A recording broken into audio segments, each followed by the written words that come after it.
Man in pretrial custody dies in a London prison. The University of Waterloo is ditching vending machines with facial recognition software. Conestoga College issued more than 30,000 international student visas last year, effectively creating a new city in a single year. The Phoenix payroll system is worse than ever. Chinese migrants are a growing number of migrants, and they're paying more than other migrants to try and reach the United States. And dozens dead in mosque attack in Burkina Faso. Good morning. It's Wednesday, February 28th. I'm Nora. Here are your headlines.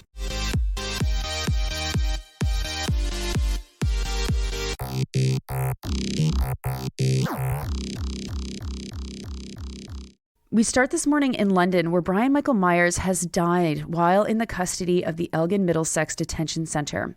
He had been hospitalized for pneumonia just 2 days earlier, but was sent to the segregation unit at the Exeter Road Jail.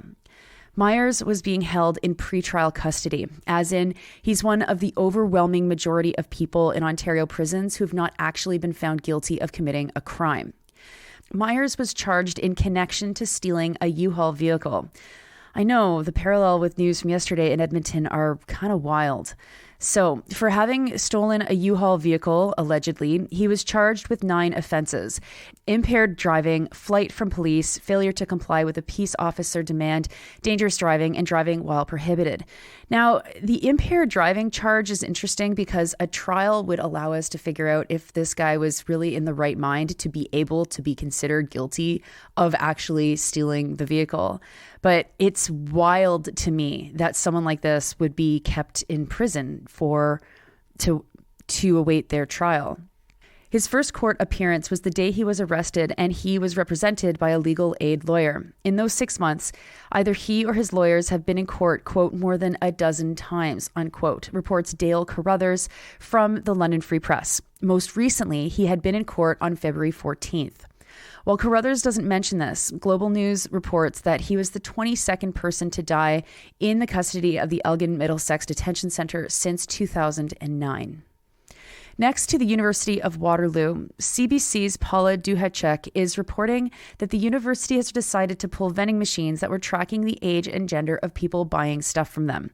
Students at the university revolted over the machines when someone posted on Reddit that they saw an error message saying the machine's facial recognition software wasn't working. And of course, the person took a photo of the notice. Which, wait, isn't facial recognition about collecting more than just gender and age information? That's collecting biometric information. Well, we'll learn a little bit more about this story. There were 29 machines on campus, and the university claims that it had no idea that these machines had facial recognition software, which seems kind of impossible. But I have worked with university administrators, and I can say that it's entirely plausible that they didn't know. They should have known, though. The machines were made by Invenda, a Swiss company. The company says that their machines use facial analysis, not facial recognition, though the photo of the error message from the student clearly says facial recognition. Duhacek doesn't remind readers of this and leaves the company's defense just on its own. The company claims that the facial recognition mode tells the machine when someone is standing in front of it, and so will show the screen with options in the vending machine rather than the screen with ads.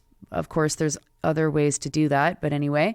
The company also claimed that knowing the age and gender of the people buying their products is really important for them because it helps them to stock only popular products. Though, again, facial analysis or recognition is not going to tell you either the age or necessarily the gender of the person standing in front of it. And there's like way less invasive ways to stock a vending machine, as we've managed to be doing for I don't even know, 50 years, 60 years. Duhacek quotes Sharon Polsky, who's the president of the Privacy and Access Council of Canada. And Sharon inexplicably says this, quote, "No point putting products in the vending machine that aren't going to sell, take up space, and just cost money to throw out when they're stale. From a business perspective, it absolutely makes sense," unquote. which is like a weird quote from someone who's at a privacy agency, as if there aren't like a million non-invasive ways to do this. Like, oh, I don't know, hire someone to just pay attention to what people are buying. My God. But then Polsky is quoted saying this, quote, "It's terrific that people are noticing these affronts to our privacy and not just shrugging their shoulders and saying, not a big deal," unquote. Which is like, great. Thanks, Polsky. Yes, that's exactly right. People should be concerned about this. And it's wonderful that the students had such a quick victory on getting rid of these machines. Next, to an investigation that looked into which schools have accepted how many international students in Canada. And the complete outliers by a long shot are Ontario public colleges. Valérie Ouellette and Mike Crawley have found that it's overwhelmingly Ontario public institutions, not private ones, that have been growing their international student enrollment. The most permits given out by any institution, and it was the most by far, was Conestoga College in Ontario, at 30,395 permits given out in 2023 alone. That's an enormous number. That's the entire size of my university's undergraduate population and graduate population in a single year. When I was in school, there are only 45,300 students at Conestoga total. So, I mean, this is a complete scandal. Conestoga is in Kitchener, Ontario, where 242,000 people live.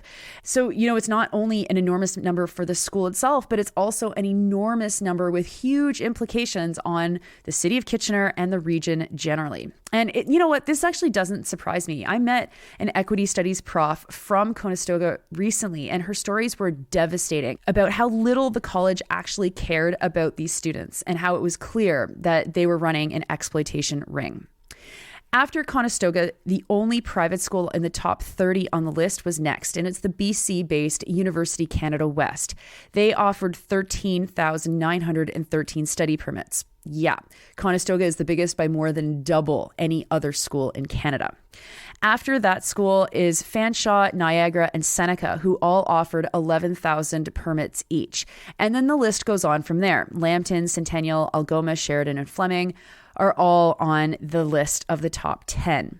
One estimate in the story says that the institutions are getting at least $20,000 per student, which, by the way, totals $600 million a year for Conestoga, which is, frankly, an insane sum of money for a college.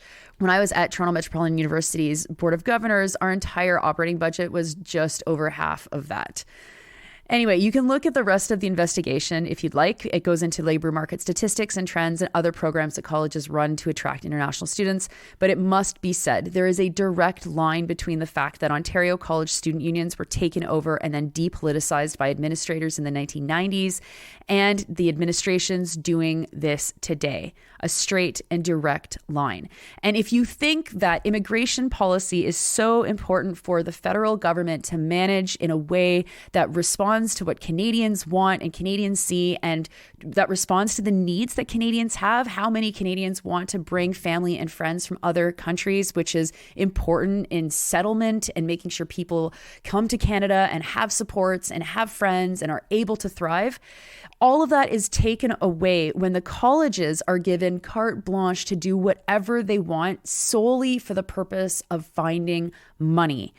It is shocking. This is really the biggest scandal in Canada, and it is absolutely disgusting how little adult conversation exists around this issue, instead always turning into some xenophobic fest that's like driven by the Conservatives.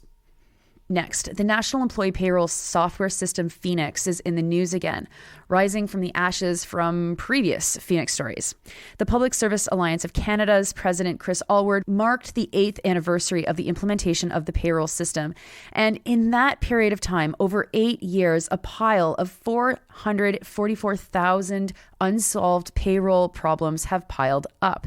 Problems can be anything from overpayments, underpayments, or mispayments, among other issues. The report from Anya Caradiglia at Global News cites the PSAC press release saying that the average time to deal with these issues is 2 years. Recall that the system was implemented in 2016 after work that was done by Stephen Harper's government. It was supposed to be a newfangled way to pay public sector workers and consolidate dozens of other pay systems. But Jennifer Carr from the Professional Institute of the Public Service of Canada asks whether or not now is finally time to overhaul the system entirely. Carr's union represents public sector workers who are also paid by Phoenix. And after 8 years with more problems, she's probably right. Next to Colombia, where there is a large group of migrants who are trying to get to the United States and who are from China. The migrants are dressed to walk for long distances, but many are also wearing Crocs, holding small backpacks wrapped in plastic bags, something that Al Jazeera says doesn't exactly add up. The migrants have gathered in the town of Necoclí, near the Panama border. Together, they cross the Darien Gap, the dense jungle that separates North and South America. Chinese migrants make up the largest group of migrants who are from outside the Americas, and the fourth largest group outright. The Chinese migrants tend to have more money and can pay what Al Jazeera dubs VIP routes across the jungle. They have help from the Gulf Clan, which is Colombia's largest drug cartel. These migrants equal big business. Overall, it can cost tens of thousands of dollars to get into the United States, and they have to go via a country that allows a visa-free entry like Ecuador. Where cheaper routes through the Darien Gap might take a week, these migrants have been crossing the gap in just a few days on boats, hiking, and even on horseback. To go through this easier route costs more than double what it costs to go the longer and more treacherous way.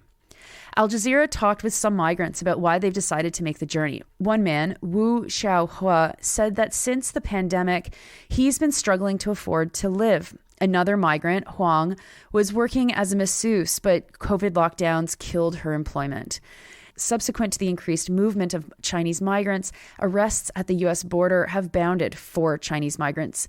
10 times the number of Chinese migrants were arrested in 2023 than in 2022, and the number was more than double the entire previous decade. And finally, news has come out that on the same day that 15 people were killed at a Catholic church during Mass in the north of Burkina Faso, an attack at a mosque also killed dozens of people in eastern Burkina Faso. It happened in Natia Boani during morning prayers and killed mostly men. Natia Boani is close to the border with Benin and Togo and is about 370 kilometers south of Essakane, where the attack on the church happened. Those are your headlines for Wednesday, February 28th. I'm Nora. You're listening to this podcast at sandynora.com, on the Real News Network podcast feed, and anywhere you get your podcasts. I hope you have a wonderful Wednesday, and I'll talk to you tomorrow.